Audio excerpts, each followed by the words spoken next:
Not to beat a dead horse, but this year has just been a lot. I think too much. I think we can be done. I've been in kind of a rut this week. Like, I was just feeling really uninspired and I didn't really know what to do, and like for the channel, and all of that was sort of compounded by the fact that Friday evening Justice Ruth Bader Ginsburg passed away, and that was just like, oh, not what we need right now, you know? So it was like that piled on top of some other stuff, and I was just feeling kind of low.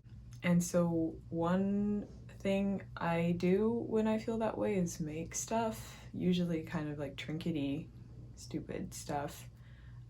So this time I made these earrings with seashells on them,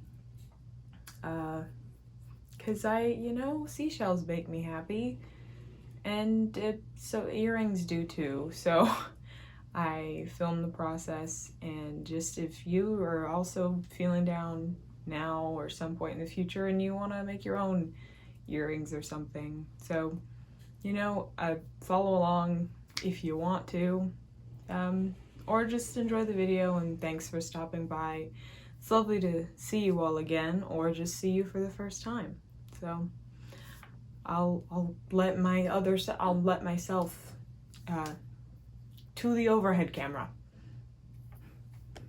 So the actual process is pretty simple. All I used were these old stud earrings and this old necklace chain that I had, and some jewelry pliers and some cutting jewelry pliers, as well as some seashells I found on the beach that already had holes in them.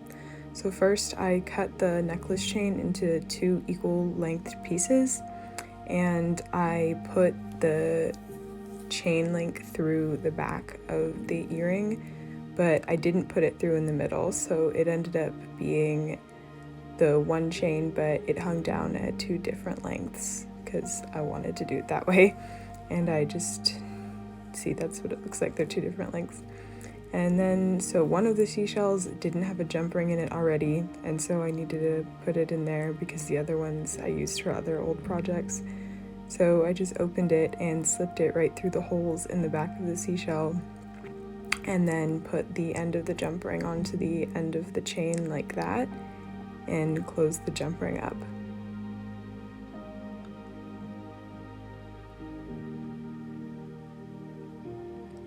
And once I was finished with that shell, I moved on and put another shell onto the other side of the chain, and did pretty much the same thing, as I just put the end of the chain through the jump ring where it was open, and then closed the jump ring up.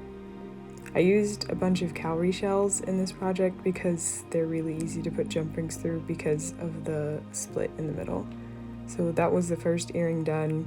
You can see, super easy, super simple, and I just repeated the process on the other side with putting the back of the earring through part of the chain and then slipping the jump rings onto each end of the necklace chain and closing them up. So the 2 shells hung down from the ends, but at unequal lengths.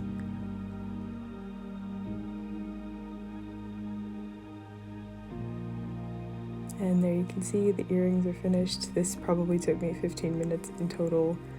So that's just me putting them on to make sure that the lengths were okay and that I liked the way they fit. And I do. I think they were a really fun project, and it was a really easy way to kind of get my brain thinking about something that wasn't a bummer, and I like to do this kind of thing. So I don't know, I think these kinds of earrings are really popular right now, so this was a really easy way to DIY your own if you don't have earring money just lying around.